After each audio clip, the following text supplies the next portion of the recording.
Mga kapatid, may isang katotohanan na masakit pakinggan. Ngunit kung hindi natin ito haharapin, unti-unti nitong sisirain ang ating buhay mula sa loob.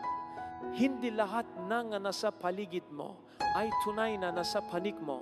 Hindi lahat ng ngumingiti sa'yo ay natutuwa kapag ikaw ay pinagpapala. At hindi lahat ng tumatawa sa'yo na kaibigan o kapamilya ay tunay na sumusuporta sa'yo. Nabubuhay tayo sa isang panahon na tila napakalapit ngang lahat, ngunit ang pusong tao ay lalong nagiging malayo.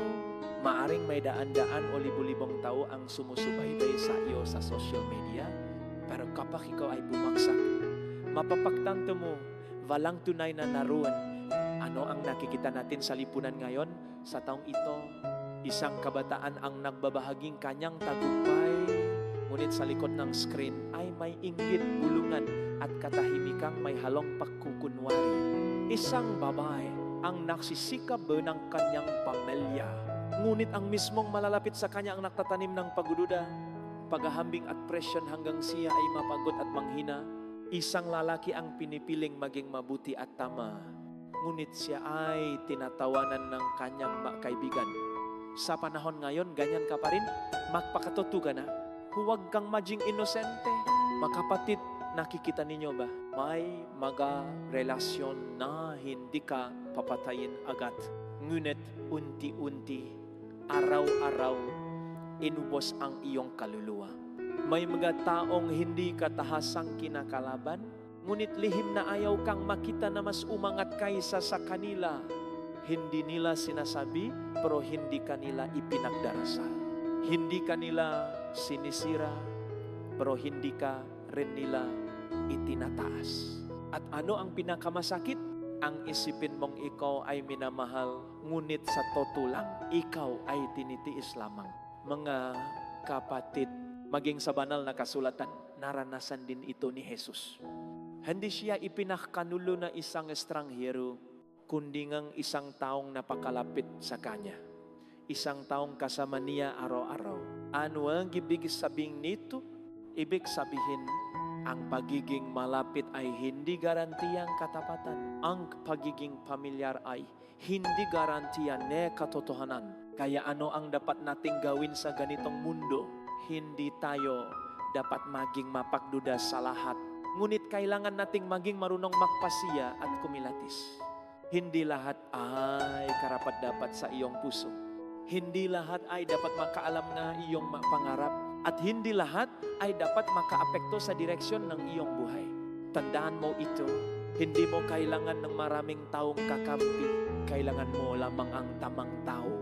At higit sa lahat, kailangan mo ang Diyos na kakampi mo. Sapagkat kapag ang Diyos ay kasama mo, kahit ang buong mundo ay tumalikod sa iyo, hindi ka nag-isa.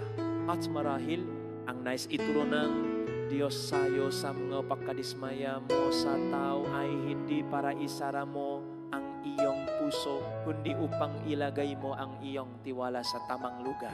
Hindi sa tao, kundi sa Diyos na hindi kailanman nagpapanggap na mahal ka. Mga kapatid, minsan, ang matuklasan na hindi lahat ay nasa panig mo ay hindi isang kawalan, kundi isang masakit na biyaya upang tumigil kang umasa sa mga bagay na marupo at magsimulang tumayo sa kung ano ang walang hanggan. Mga kapatid, sa buhay, hindi sapat na ikaw ay mabayad. Hindi sapat na ikaw ay mapagbigay. Kailangan mo ring matutunan ng isang bagay na napakahalaga, ang marunong kumilatis. Dahil ang totoo, hindi lahat ng kaibigan ay kakampi. At lalong hindi lahat ng kakilala ay handang tumayo kasama mo kapag dumating ang bagyo. Napakadaling tawaging kaibigan ang isang tao kapag masaya ang lahat. Kapag may pera, may tagumpay, may selebrasyon.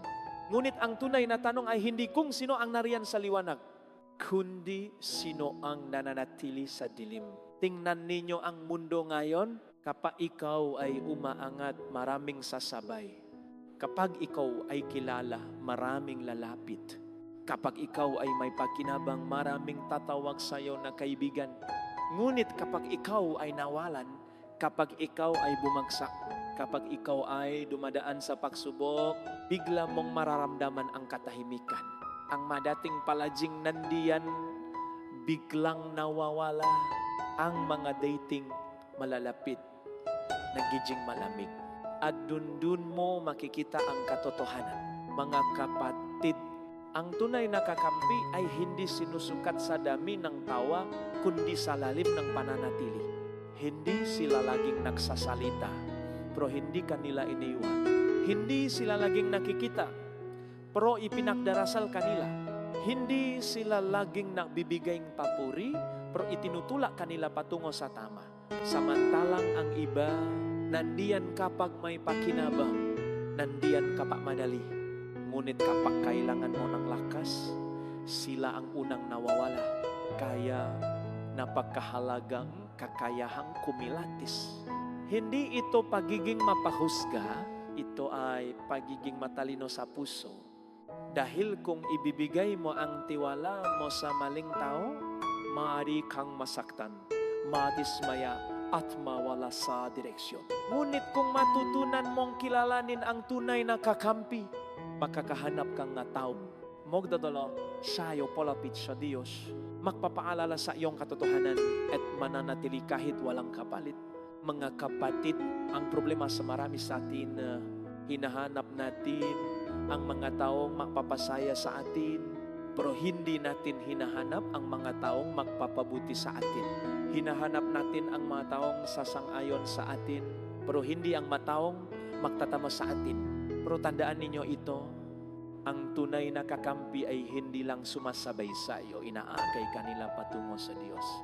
At sa huli, kahit mawalan kang maraming kaibigan, kung mayroon kang kahit ilan na tunay na kakampi, at higit sa lahat, kung kasama mo ang Diyos, wala kang dapat ikatakot. Dahil sa gitna ng kaguluhan ng mundong ito, ang Diyos ang mabibigay sa iyong malinaw na mata upang makita kung sino ang totoo at kung sino ang pansamantala lamang. At marahil ang pagsubok na pinagdaraanan mo ngayon ay hindi para wasakin ka, kundi para turuan ka kung sino ang dapat mong bitawan at sino ang dapat mong panghawakan. Mga kapatid, may isa pang katotohanan na mas mahirap tanggapin dahil ito ay hindi lamang nangyayari sa mundo, kundi maging sa loob mismo nga ating komunidad ng pananampalataya.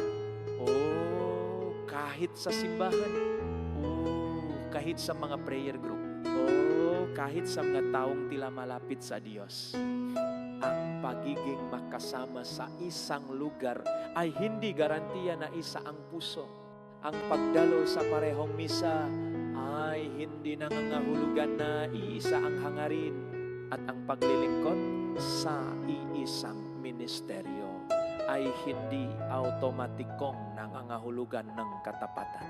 Napakasakit pakinggan, pero ito ay totoo. Ilang beses na nating nakita ito. May mga taong palaging nasa simbahan, ngunit sa labas, ang kanilang salita ay nakakasakit. Ang kanilang puso ay punong inggit. May mga taong aktibo sa ministry, ngunit lihim na nakahabol ng papuri, posisyon o pakilala. May mga taong marunong madasal ng mahahabang panalangin, ngunit hindi marunong magpatawad sa sariling pamilya. Mga kapatid, hindi ko ito sinasabi para husgahan ang iba, kundi para tayo ay magising. Dahil ang pinakamapanganib na ilusyon sa buhay espiritual ay ito. Akala natin dahil tayo ay nasa loob, tayo ay ligtas na. Ngunit tandaan ninyo, hindi ang lugar ang nagliligtas, kundi ang puso. Hindi ang dami ng gawain sa simbahan, kundi ang lalim ng relasyon sa Diyos. Tingnan natin si Jesus. Sa kanyang 12 alagad, may isa na laging kasama niya, nakikini sa kanyang maturo, nakasaksing kanyang mahimala. Kumain kasama niya, ngunit sa huli siya ang nakanulo. Ano ang ibig sabihin nito, prasaching? Ibig sabihin, maring malapit ka sa banal, ngunit malayo pa rin ang iyong puso. Mga kapatid, sa panahon natin ngayon, sa gitnang kaguluhan, digmaan, kawalan, katiyakan, maraming tao ang lumalapit sa simbahan hindi dahil sa Diyos, kundi dahil sa takot, sa pangangailangan o sa pakinabang. At walang masama sa paglapit, pero kung hindi magbabago, ang puso mananatili itong panlabas lamang. Kaya ang tanong ay hindi, kasama ba ako sa simbahan? Kundi, kasama ba ang Diyos sa puso ko? Hindi sapat na ikaw ay present. Kailangan mong maging tapat. Hindi sapat na ikaw ay nakikita. Kailangan mong maging tunay. At hindi sapat na ikaw ay nasa gitna ng banal na gawain kung ang puso mo ay hindi nakatuon sa Diyos. Mga kapatid, marahil may mapagkakataon na ikaw ay nasaktan. Hindi mo taong nasa labas, kundi mo taong nasa loob ng simbahan. At dahil doon, gusto mong lumayo, gusto mong sumuko, ngunit pakinggan mo ito, huwag mong hayaan na ang kahinaan ng tao ang maglayo sa iyo sa Diyos. Dahil ang simbahan ay hindi binubuo ang perpektong tao, kundi nga makasalanang patuloy na hinuhubong biyaya. At marahil, ang karanasang iyon ay paanyaya ng Diyos sa iyo. Hindi para umalis, kundi para maging isa sa matunay. Isa sa mga hindi lang naroon, kundi tunay na nagmamahal. Tunay na naninindigan. Tunay na tapat. Mga kapatid, sa huli, hindi titingnan ng Diyos kung gaano ka kadalas dumalo, kundi kung gaano ka naging toto.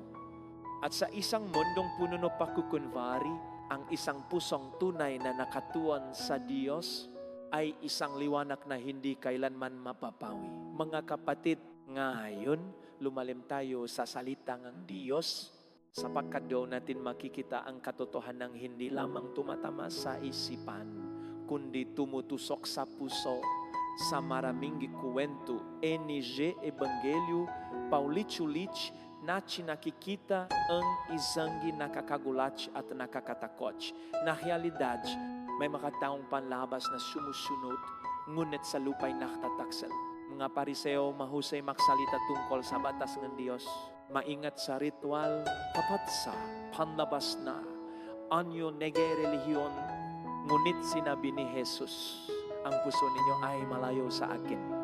Isang kalagad si Judas. Hindi lang nakikinig kay Jesus, hindi lang sumusunod sa Kanya, kundi kasama niya araw-araw. At gayon pa man, sa likod ng lahat ng iyon, may isang pusong unti-unting lumalayo, isang pusong natutong magkunwari, isang pusong sa huli ay nakanulo. Mga kapatid, ang makuwentong ito ay hindi para lang ikwento ang nakaraan.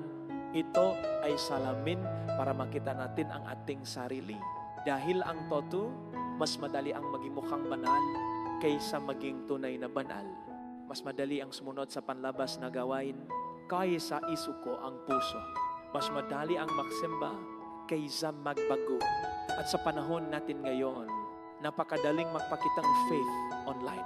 Isang post, isang verse, isang larawan sa simbahan, ngunit sa tunay na buhay, patuloy ang galit, ang inggit, ang lihim na kasalanan na ayaw bitawan.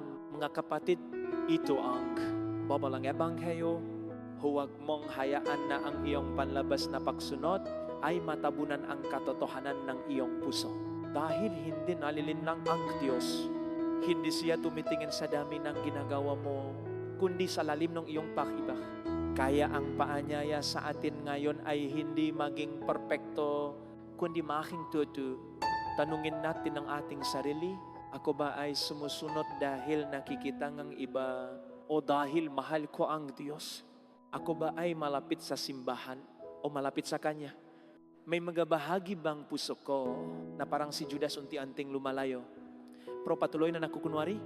Mga kapatid, ang ebanghelyo ay hindi lamang babala, ito rin ay paasa. Dahil habang may kamalayan ka, habang naririnig mo ang tinig ng Diyos, hindi pa huli ang lahat. Mari mong piliin ngayon, hindi ang panlabas na anyo, kundi ang tunay na pakbabalaklub. At marahil ang naisabihin ng Diyos sa iyo sa sandaling ito ay simple lamang. Anak, huwag ka lang sumunod, ibigay mo ang puso mo sa akin. Mga kapatid, sa isang punong-puno na pakukunwari. Ang isang pusong tapat, ang isang pusong gising, ang isang pusong handang magbago. Iyan ang pusong tunay na hinahanap ng Diyos.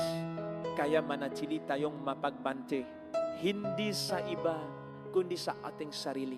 Sapagkat ang tunay na pagtataksil, hindi nagsisimula sa isang malaking desisyon, kundi sa maliliit na kompromiso na araw-araw, unti-unting inilalayo ang puso natin sa Diyos. Mga kapatid, sa huli, ang katotohanan ay hindi nasusukat sa mga salita, kundi nahahayak sa pagsubok.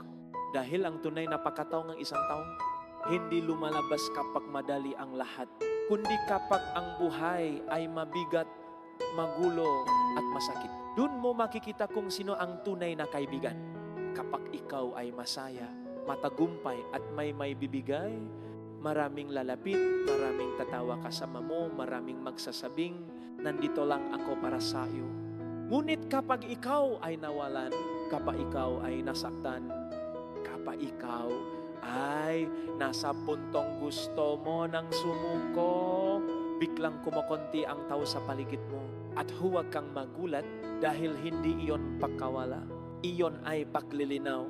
Mga kapatid, ang tunay na kaibigan ay hindi nawawala sa dilim. Hindi sila perpekto, pero sila ay naroroon. Hindi nila kayang solusyonan ang lahat, pero hindi kanila iniiwan mag-isa. Sa panahon ngayon, kapag may isang kabataan na dumadaan sa depresyon, marami ang naglalike sa kanyang post, pero kakaunti ang talagang tatawag at magsasabing, kumusta ka na talaga? Kapag may isang pamilya na nakakaproblema sa pera, maraming makakaalam, pero ilan lamang ang tahimik na tutulong ng walang kapalit. Kapag ikaw ay nasiraan ng loop, maraming magbibigay ng payo, pero kakaunti ang mananatili para makinig sa iyong sakit. Mga kapatid, ang tunay na kaibigan ay hindi lang naririnig ang iyong boses, nararamdaman nila ang iyong sakit. Hindi lang sila kasama sa saya, kasama sila sa pag-iyak, hindi lang sila nandiyan kapag madali, kundi lalo na kapag mahirap. At higit sa lahat, ang tunay na kaibigan ay hindi ka lamang inaaliw, inaakay kanila palapit sa Diyos. Kapag ikaw ay naliligaw, hindi kanila hinahayaan. Kapag ikaw ay nakakamali, itinutuwid kanila. Kapag ikaw ay nanghihina, ipinagdarasal kanila.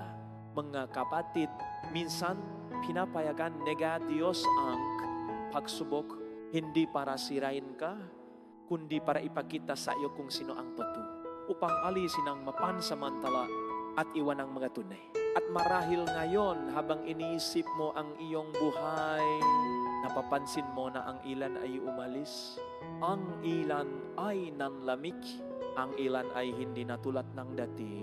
Huwag kang malungkot agad, dahil baka ang Diyos mismo ang nag-alis ng mga hindi para sa iyo, upang ilapit ka sa mga taong tunay na magmamahal sa iyo, hindi dahil sa kung anong meron ka, kundi dahil sa kung sino ka sa harap ng Diyos. Mga kapatid, sa huli, hindi mahalaga kung gaano karami ang iyong kaibigan, kundi kung gaano sila katapat. At kung mayroon kang kahit isa o dalawa na nananatili, na sumusuporta, na nagmamahal, na nagdarasal para sa'yo, iyon ay isang biyaya na hindi matutumbasan ng kahit anong yaman sa mundo. At huwag mong kalimutan, habang hinahanap mo ang tunay na kaibigan, tinatawag ka rin ng Diyos na maging isa. Dahil sa mundong punong pag-iwan, ang isang taong marunong manatili, ang isang pusong marunong magmahal sa gitna ng hirap, iyan ang tunay na larawan ng pag-ibig ng Diyos. Mga kapatid, may isang panganib na tahimik ngunit napakalalim ang sugat na naiiwan. Ito ay ang bulak na pagtitiwala. Hindi lahat ng nagtitiwala ay mali. Ngunit ang pagtitiwala na walang pag-ingat, walang panalangin, at walang karunungan ay marang makdala sa atin sa pagkadurog na puso. ilang beses na itong nangyari sa ating panahon ngayon. May isang tao na nagbukas ang kanyang puso sa maling tao, ibinahagi ang kanyang nga pangarap, ang kanyang nga kahinaan, at sa huli, iyon din ang ginamit laban sa kanya. May isang kabataan na naniwala agad sa mga salitang barkada, sumunod sa maling direksyon, at unti-unting nawala sa landas ng Diyos. May isang pamilya na naktiwala sa mga maling impluensya, mga payong hindi nakaugat sa katotohanan, at sa huli, nagbunga ito ng pagkasira, hidwaan at sakit. Mga kapatid, hindi lahat ng mabait sa salita ay mabuti ang hangarin. Hindi lahat ng malapit ay mapagkakatiwalaan, at hindi lahat ng tila tama sa pakiramdam ay tama sa harap ng Diyos. Kaya hindi sapat ang kabutihan ng puso. Kailangan din ang karunungan ng isip, at higit sa lahat ang liwanag ng panalangin. Dahil ang tunay na tanong ay hindi lamang sino ang gusto ko, kundi sino ang nais ng Diyos para sa aking buhay. Mga kapatid, ang pagtitiwala ay isang biyaya. Ngunit ito ay isang responsibilidad. Hindi mo dapat ibinibigay ang buong puso mo agad-agad. Hindi mo dapat inilalagay ang iyong kapalaran sa kamay ng kahit sino lamang. Kailangan mong matutunan na maghintay, magmasid at manalangin. Dahil ang Diyos ay hindi tahimik kapag ikaw ay naghahanap ng katotohanan. Ipinapakita niya sa pamamagitan ng tanda ng ugaling tao ng bungangan kanilang buhay. Sapagkat sinabi ni Jesus, makikilala ninyo sila sa kanilang bunga. Hindi sa kanilang salita, kundi sa kanilang gawa. Hindi sa kanilang ipinapakita, kundi sa kanilang tunay na pamumuhay. Mga kapatid, sa panahon na yon, napaadaling madala ng emosyon, ng magagandang salita, ng matamis na pangako, ng pansamantalang pakiramdam. Ngunit tandaan ninyo ito, ang emosyon ay maaring malakas, pero hindi laging totoo.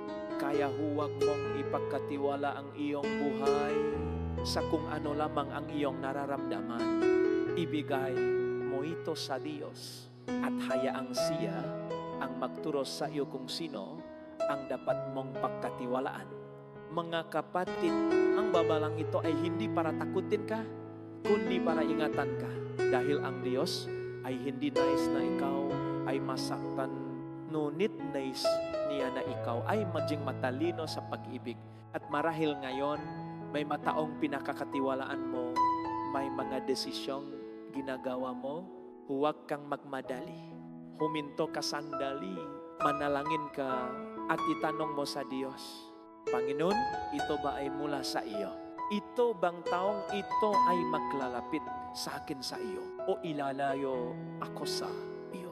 Mga kapatid, sa huli, ang tunay na seguridad puso ay hindi nagmumula sa tao, kundi sa Diyos. At kapag natutunan mong magtiwala muna sa Kanya, matututunan mo rin kung kanino dapat magtiwala at kanino dapat maingat. Mga kapatid, pagkatapos nating pag-usapan ang tungkol sa iba, oras na upang huminto at tumingin sa sarili. Dahil ang salita ng Diyos ay hindi lamang ilaw para makita ang iba, kundi salamin para makita ang ating puso. Madali para sa atin na itanong, sino ba ang tunay na kaibigan ko? Sino ba ang hindi tapat sa akin? Ngunit ngayon, nais kong itanong sa iyo ang mas mahirap na tanong. Ikaw ba ay isang tunay na kakampingi ba? O ikaw ba ay naroon lamang, ngunit hindi sumusuporta? Mga kapatid, sa panahon ngayon, napakadaling magpakita, pero napakahirap manatili. Napakadaling mag-react, mag-comment, mag-like, pero napakahirap makinig, umunawa, at magdalangang pasanin ng iba. May mapakakataon, naroon tayo sa buhay ng isang tao, pero kapag kailangan na nilang lakas, wala tayo. Naririnig natin ang kanilang kwento, pero hindi natin dinadala sa panalangin. Alam natin na sila ay nahihirapan, pero pinipili nating manahimik dahil ayaw nating maabala. Mga kapatid, ang presensya na walang malasakit ay hindi tunay na pag-ibig. Hindi sapat na ikaw ay nandiyan kung ang puso mo ay wala. Hindi sapat na ikaw ay kasama kung hindi ka handang tumulong. At minsan, ang sakit na nararamdaman natin mula sa iba ay sakit din na naibibigay natin sa iba nang hindi natin namamalayan. Kaya bago tayo magturong dalir, tayo muna ay magpakumbaba. Tanungin natin ang ating sarili, kapag ang kaibigan ko ay nasasaktan, nandiyan ba ako o nawawala? Kapag ang isang tao ay nangangailangan ng panalangin, naalala ko ba sila o nakakalimutan ko? Kapag may pagkakataon akong magpatawad, mag-unawa, tumulong, pinipili ko ba o iniwasan ko? Mga kapatid, ang tawag ng Diyos ay hindi lamang upang makahanap tunay na kaibigan, kundi upang maging isa. Dahil sa mundong punong kakulangan sa pag-ibig, ikaw ang maaring maging sagot sa panalangin ng iba. Ikaw ang maaring makingdang mananatili kapag ang iba ay umalis. Makikinig kapag ang iba ay magsasawa. Magmamahal kahit mahirap. Mga kapatid, hindi hinihingi ng Diyos ang pagiging perpekto. Hinihingi niya ang katapatan. Hindi niya hinihingi na kaya mong ayusin ang lahat. Hinihingi niya na huwag kang iwan kapag mahirap na. At marahil ngayon, may isang tao sa buhay mo na nangangailangan ng tunay na kakampi. Hindi ng payo, kundi ng presensya. Hindi ng salita, kundi ng pagdamay. Huwag mong ipagpaliban. Dahil sa huli, hindi ka tatanungin ng Diyos kung gaano karaming tao ang nandiyan para sa iyo, kundi kung para kanino ka naging toto. Mga kapatid, sa mundong puno nga taong nandiyan lang, maging ikaw ang taong tunay na nandiyan. Maging ikaw ang pusong hindi lamang nakikita, kundi nakmamahal. At sa kanitong paraan, hindi lamang tayo nakahanap ng liwanag, kundi tayo mismo ay nagiging liwanag sa buhay ng iba. Mga kapatid, sa gitnang lahat ng ating napausapan, mga pagkakaibigan na nasira, matahong umalis, mga pusong nasaktan, may isang katotohanan na nananatiling matibay, hindi nagbabago at hindi kailanman bumibigo. Ang Diyos ang tanging kaibigang hindi kakailanman iwan. Maring mabiho ang tao, maring mangina ang pakibak na tao, maaring magbago ang damdamin, mawala ang presensya, maputol ang ugnayan.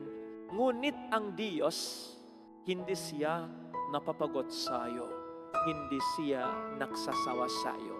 At higit sa lahat, hindi siya umalis sa iyo. Mga kapatid, ilang beses ka nang nasaktan dahil sa tao? Ilang beses ka nang naniwala, ngunit nadismaya? Ilang beses mong inakala na nandiyan sila, pero sa huli, ikaw lang pala mag-isa. At marahil sa bawat sugat na iyon, unti-unting natututo ang puso mo na matakot, makduda, at maksara. Ngunit pakinggan mo ito, hindi pinapayagan ng Diyos ang napakadismayang iyon para sirain ka, kundi para ilapit ka sa Kanya. Dahil minsan, habang masyado tayong umasa sa tao, nakakalimutan natin ang Diyos.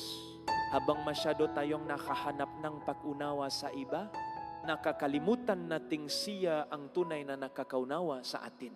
Habang masyado tayong kumakapit sa pansamantala, nakakalimutan nating mayroong walang hanggan. Mga kapatid, ang pinakamalalim na pangangailangan ng pusong tao, hindi kayang punan ng kahit sinong tao. Kahit gaano pa sila kabuti, kabait o kalapit, may hangganan sila. Ngunit ang Diyos, siya ang kaibigang kilala ka ng lubos at mahal ka pa rin. Siya ang kaibigang nakikita ang iyong kahinaan pero hindi ka tinatalikuran. Siya ang kaibigang nananatili kahit ikaw mismo ay nawawala sa Kanya. Mga kapatid, kaya ang paanyaya sa atin ngayon ay malinaw. Palalimin mo ang iyong relasyon sa Diyos. Hindi lamang sa salita, kundi sa oras. Hindi lamang sa ritual, kundi sa puso. Hindi lamang kapag may kailangan, kundi sa bawat araw ng iyong buhay. Dahil kapag ang relasyon mo sa Diyos ay matibay, hindi ka na madalang mabuvak na pagkabihon at hindi ka na madaling mawalan ng direksyon kapag may umalis. Hindi ka na matatakot magmahal Dahil alam mong mayroong isang pag-ibig na hindi mawawala. Mga kapatid, hindi sinasabi ng Diyos na huwag kang magtiwala sa tao, ngunit sinasabi niya, huwag mong ilagay sa tao ang kaya, wala mang ibigay. Dahil ang tao ay maaring maging kasamahan, ngunit ang Diyos ang iyong sandigan. Ang tao ay maaring making kaibigan, ngunit ang Diyos ang iyong kaligtasan.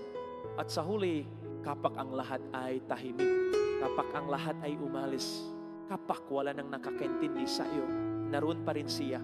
Tahimik, ngunit totoo. Hindi nakikita, ngunit nararamdaman. Hindi nakbabaho, hindi umalis, hindi bumibiho. Mga kapatid, sa isang mundong puno na pansamantalang relasyon, kumapit ka sa Diyos na walang hanggan. Dahil kung siya ang kasama mo, kahit mawalan kang lahat, hindi ka kailanman mawawala.